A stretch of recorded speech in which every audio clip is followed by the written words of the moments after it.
ભાવનગર મહાનગરપાલિકાના સભાખંડમાં સવારથી જ બજેટને મંજૂર કરવા માટે ચર્ચાઓનો દોર શરૂ થયો હતો। વિપક્ષે પોતાની ભૂમિકા ભજવી હતી, ત્યારે શાસકોએ પણ વળતા જવાબ આપીને બજેટને મંજૂર કરવા માટે આગળની કાર્યવાહી હાથ ધરી હતી। મહાનગરપાલિકામાં સવારથી શરૂ થયેલું બજેટ મોડી રાત્રે પૂર્ણ થયું હતું। 1900 કરોડ 80 લાખનું મહાનગરપાલિકાનું બજેટ મંજૂર કરવામાં આવ્યું છે। આ સાથે શિક્ષણ સમિતિનું બજેટ પણ કોઈપણ કાપ વગર 170 કરોડ 30 લાખનું મંજૂર કરાયું છે। જો કે મહાનગરપાલિકાના બજેટમાં છેલ્લા 2 વર્ષમાં થયેલા કામોને લઈને હિસાબ પણ આપવામાં આવ્યો હતો અને ચાલુ વર્ષના બજેટમાં પણ 37 જેટલા નવા વિકાસના કામોને સમાવવામાં આવ્યા છે।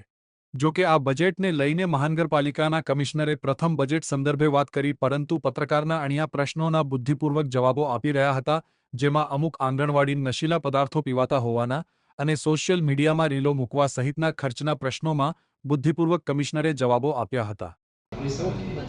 અમુક ટાઈમ પેન્શનનો અમુક ખર્ચા વધારે આવતા હોય એટલે આપણે કોઈ પણ ડેવલપમેન્ટલ વર્ક્સમાં કોઈ પણ પૈસા ઓછો નથી કર્યો। ઉચ્ચતર પગાર ધોરણ માટે રાષ્ટ્રીય એ વધારે જોવું પડે, એટલા માટે તમને તફાવત જણાય છે। અંદર અમારા હોતા છે સહી કરીને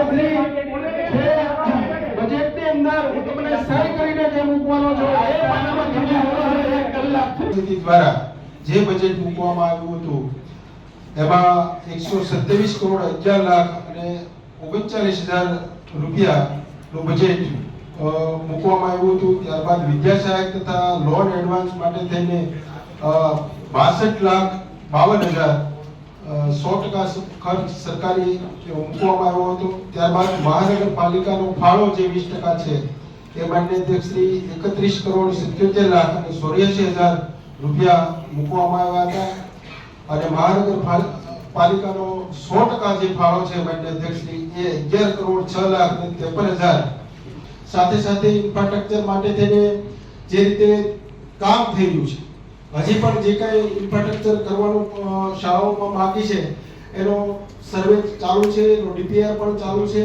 અને એમની સાથે એક સરસ મજાની સુવિધા કરીને કમિટી બનાવવામાં આવી છે। માન્ય અધ્યક્ષશ્રી આ સુવિધા કમિટીની અંદર 2 લેવલે ઇમ્પ્લિમેન્ટેશન કરવા માટેનું આખું પ્લાનિંગ છે।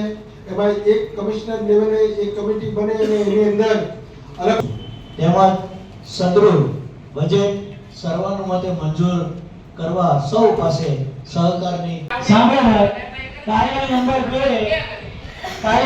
2 સર્વાનુમતે મંજૂર કરવામાં આવે છે અને અહીંયા આજની આ બજેટ બેઠક પૂરી કરવામાં આવે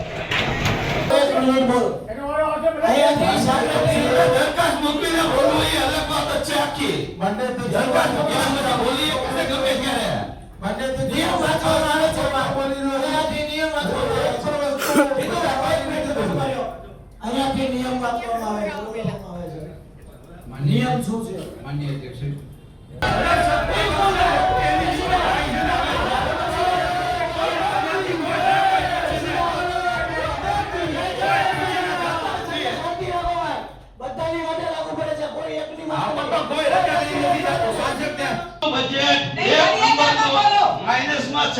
વિદ્યાર્થીઓને અન્યાય થયો છે। આ શિક્ષણને શાસક પક્ષને વિદ્યાર્થીઓની કોઈ ગણકાર નથી। નગર પ્રાથમિક શિક્ષણ જે કથળી રહ્યું છે, આમ છતાં પણ એનું બજેટ ઓછું કરવામાં આવ્યું છે।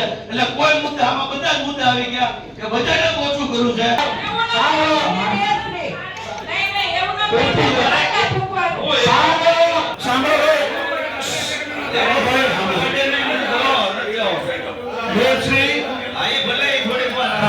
મહાનગરપાલિકાનું આજનું બજેટ છે અને બજેટની અંદર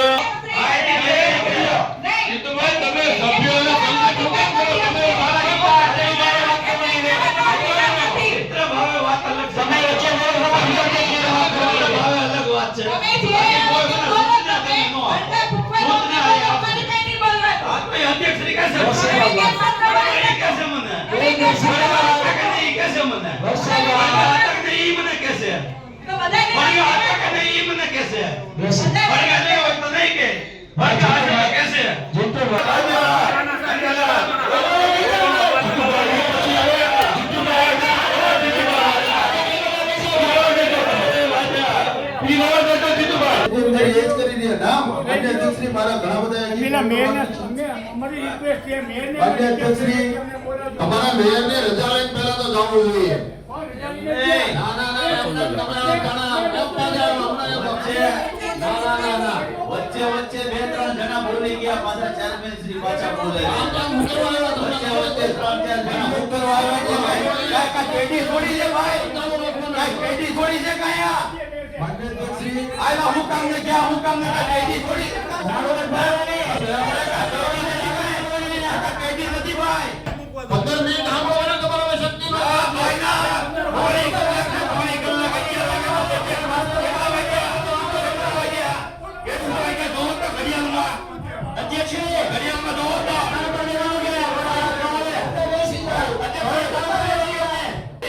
જેટલી ઘડી વેચા કરો ને, 2 દિવસ બજેટ અકાલો, 2 દિવસ.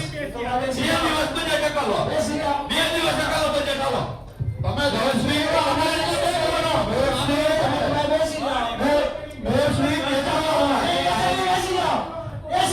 પ્રસ્તાવના તો ટૂંકમાં હોય. કેટલું બોલવું કેટલું ન બોલવું એ અધ્યક્ષશ્રી નક્કી કરશે. તમારા હાથમાં નથી ભાઈ.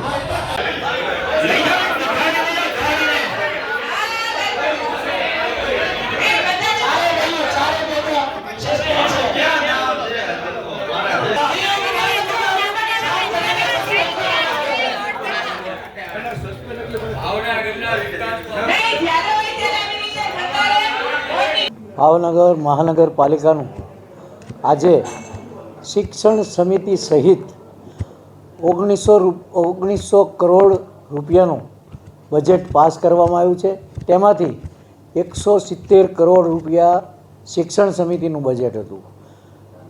આ બજેટમાં અલગ અલગ મુદ્દાની ચર્ચા થઈ, જેમાં વોર્ડ-વાઇઝ લાઇબ્રેરી, તળાવોનું નવીનીકરણ, બાળકોના શિક્ષણ માટે વિવિધ કામો, નવી સ્માર્ટ આંગણવાડીઓ, નવા કરવેરા નાખ્યા સિવાયનું લોકો માટેનું આ બજેટ સર્વાનુમતે મંજૂર કરવામાં આવ્યું છે.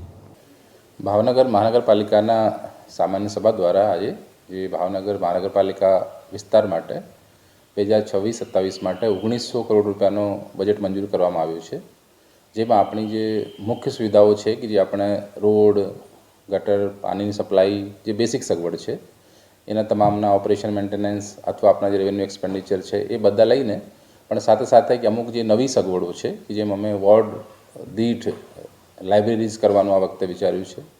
પછી આપણા અમુક જે પોલિસીમાં છે કે ભાઈ જે રોડ સેફટી માટે વોલ ટુ વેલ કાર્પેટ હોય આપણા પાસે રસ્તાઓ, પછી વોટર સપ્લાય માટે પણ જે નવા સોર્સેજ ઊભા કરવાનું, પછી જે સ્માર્ટ આંગણવાડી છે એમાં વધારો કરવાનું, પછી ફિમેલ્સ માટે સ્પેશિયલ ફિમેલ માર્કેટ કરવાનું, પછી જેમ પિંક ટોયલેટ્સ બનાવવાના, પછી સાથે સાથે જે આપણા જે અમુક મોટા અથવા નવા પ્રોજેક્ટ છે કે જેમાં રીડેવલપમેન્ટમાં અત્યારે ગંગાજળિયા તળાવમાં જે શાક માર્કેટ છે એનું લગભગ 150 કરોડના ખર્ચે રીડેવલપમેન્ટ કરવાનું છે.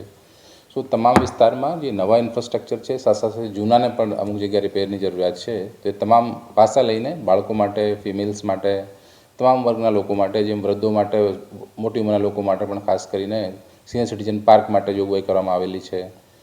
તો એ રીતે તમામ રીતના જે શહેરના દરેક વિસ્તારને જે આવરી લેતો એ રીતે એક સંતુલિત દરેક વિસ્તારને લાભ મળે, દરેક વર્ગને લાભ મળે, એમાં મહાનગરપાલિકા દ્વારા તમામ લોકોને ધ્યાનમાં રાખીને 1900 કરોડ રૂપિયાનું બજેટ મંજૂર કરવામાં આવ્યું છે. ખાસ કરીને ગયા વર્ષે કેટલું બજેટ મંજૂર થયું હતું અને કેટલા રૂપિયા વપરાયા છે એ બજેટના?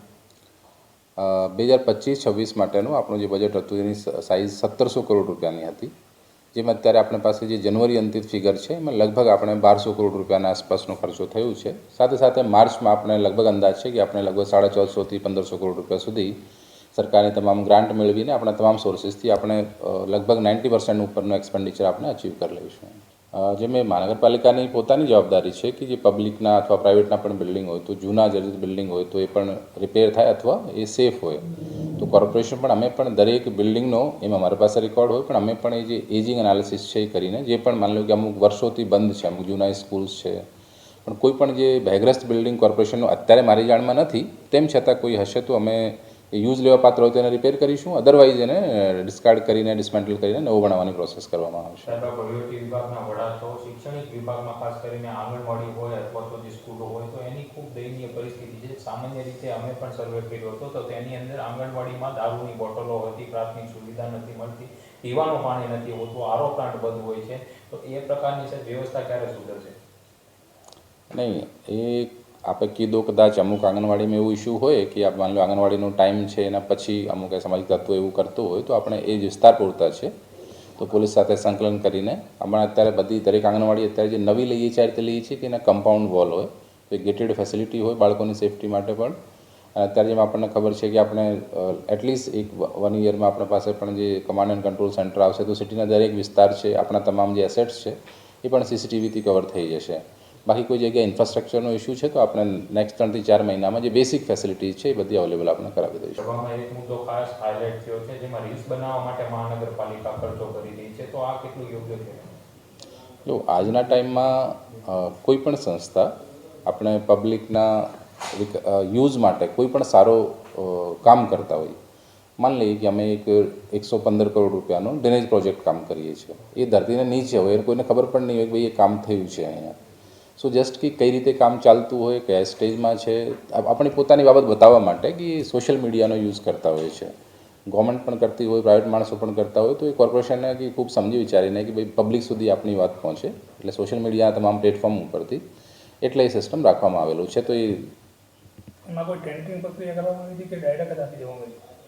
નહીં, એ સિલેક્શન કે ભાઈ જે પણ આપણા ભાવનગરમાં એનો આ રીતે સમજો કે એના જે રીલ્સ બનાવવામાં પણ એના સ્ટેજેજ હોય છે કે અમુક સારા ફોટોગ્રાફ્સ લેવાના, ડેવલપ કરવાનું બધું. તો એ જે પણ ભાવનગરમાં જે સારા એક્ટિવ છે એ બધા તમામનો અમે એનાલિસિસ કરીને પછી એમાંથી સિલેક્ટ કરીને ઓર્ડર આપેલું છે.